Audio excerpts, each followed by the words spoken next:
Minister. Senator Paterson. Thank you, Mr President. My question is for the Minister for Employment, Senator Cash.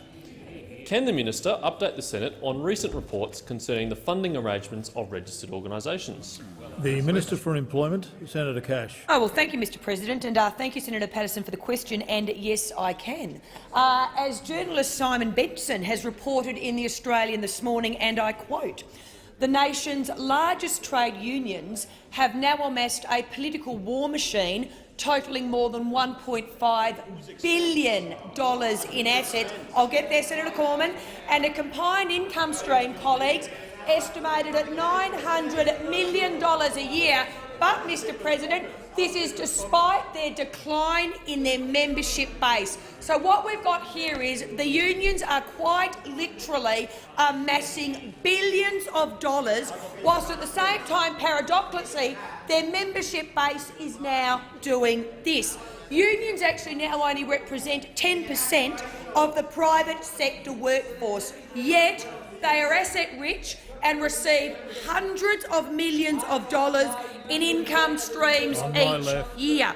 In fact, in terms of the CFMEU, they have an accumulated asset base of $206 million, with a yearly income stream of $123 million. But the issue, Mr President, is this. The union movement, colleagues, has moved away from their previous core business of representing the Australian worker, and they now have become nothing more and nothing less than a profit-making business in their own right. And you know what this profit-making business does? It actually also runs, colleagues, a small subsidiary company known as the Australian Labor Party. Senator the Australian Labor Party. But get this, and it goes to what Senator Cormann has said.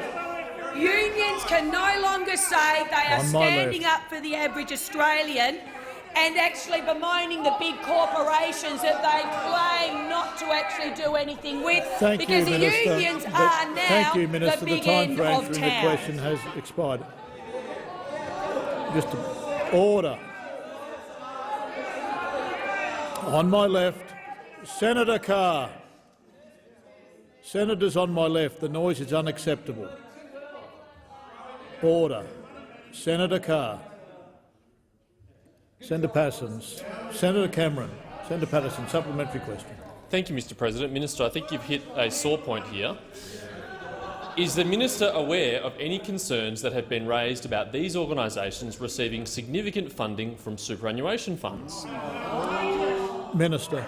Well, Mr President, there has been, given that we now know how much the unions have amassed, but more than that, and I did hear the comment on the other side, what's wrong with making a profit? Absolutely nothing, but most other people have to pay tax on it.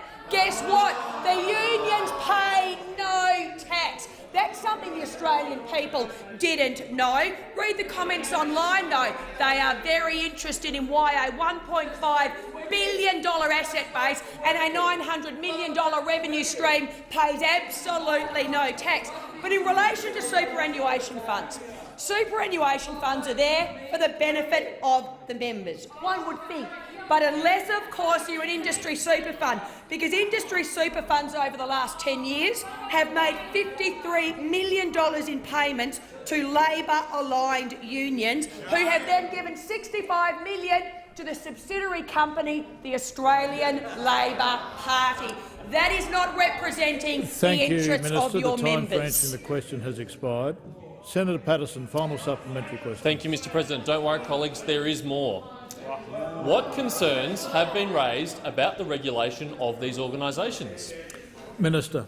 Well, Mr President, whilst unions, and obviously it does excite the others, their political subsidiary, the Australian Labor Party, fight against tax reductions for small businesses and propose increasing taxes for individuals, as I've said, the unions conveniently, despite their $1.5 billion asset base, despite their $900 million revenue stream each year, they pay no tax. No tax at all.